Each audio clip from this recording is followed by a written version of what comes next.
Tira lang tayo sa 6-1. Pag tira niya sa 115, alam niyo ba mga boss na matatamaan na yung puti ng malupit na kombinasyon? Kung gusto mong malaman, tapusin ang video. Okay mga boss, another dama tutorial na naman tayo mula sa opening na 116. So ito po yung counter move ng 116 mga boss gamit yung 215. So ang 215 mga boss, isa sa mga solid na counter sa 116. So kapag mahilig sa 116 yung kalaban mo mga boss, pwede mong i-apply ang ganitong mga trick shot. So tapusin nyo hanggang dulo kasi sobrang dami ng trick shot na ipapakita ko dito. Okay.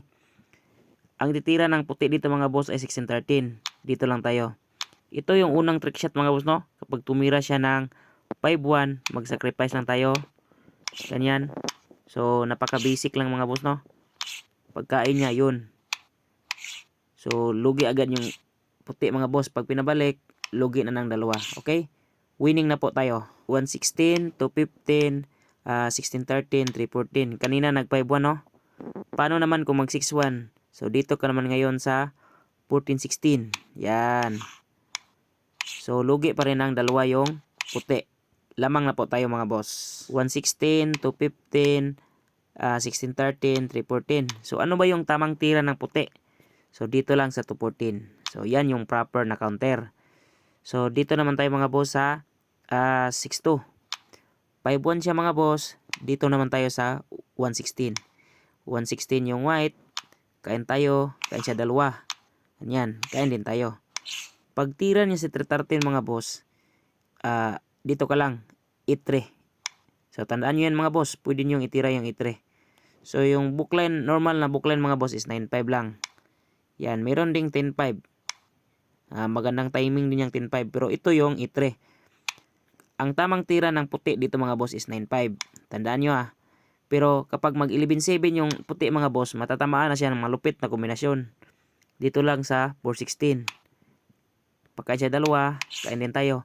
Kahit saan siya kumain mga boss, kung dito siya mga boss, 214, dama tayo sa 11. Kapag dito naman siya kumain mga boss, same as pa rin, 214, dama tayo sa 11. Pagkain niya, yun. Winning na tayo dyan mga boss, okay? 116, 215, 16-13, 3-14. 2-14, 6-2. Yan talaga yung proper na counter mga boss no. So paano naman kung mag 7-2?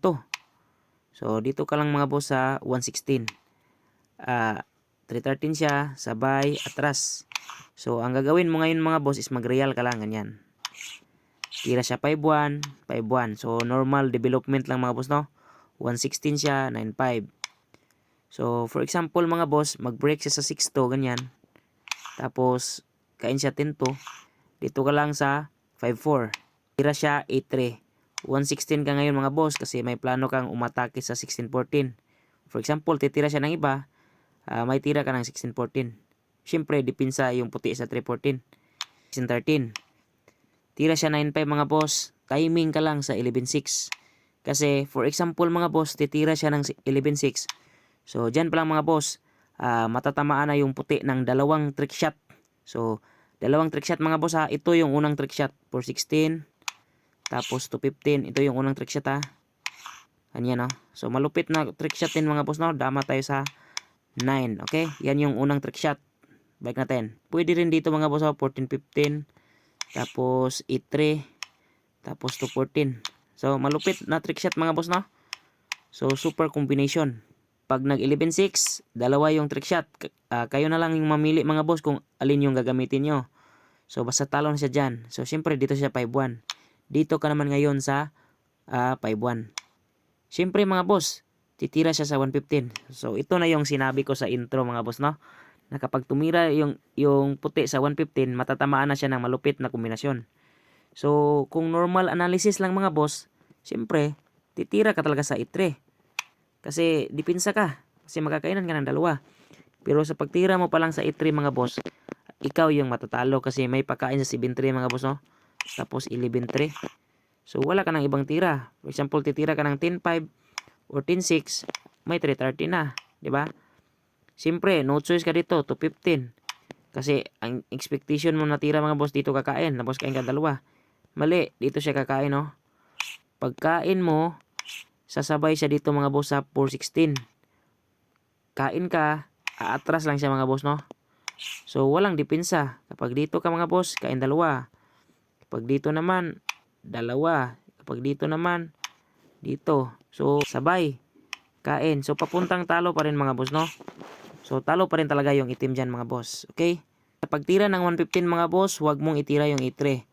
So itong trick shot na to mga boss, medyo may kalaliman din talaga. Kung mga beginners mga boss, hindi talaga ito makikita. Pero ito lang yung sekretong tira mga boss, no? 215. Bawal siya dito kasi isa lang. Bawal siya dito kasi isa lang. Sa rules ng dama mga boss, kung saan yung maraming kain, doon ang ikakain. Obligado ang dos. Kain tayo. Siyempre may kain pa mga boss. Kain tayo ng dalawa. Pagkain niya, yun, dama tayo sa 11. So 5 versus 5, may dama tayo. Siyempre, panalo na tayo dyan. Okay? Sana nagustuhan nyo ang ating dama tutorial ngayon. And please support Larry Dama PG for more dama tricks. Enjoy watching and learning dama. Thank you and God bless.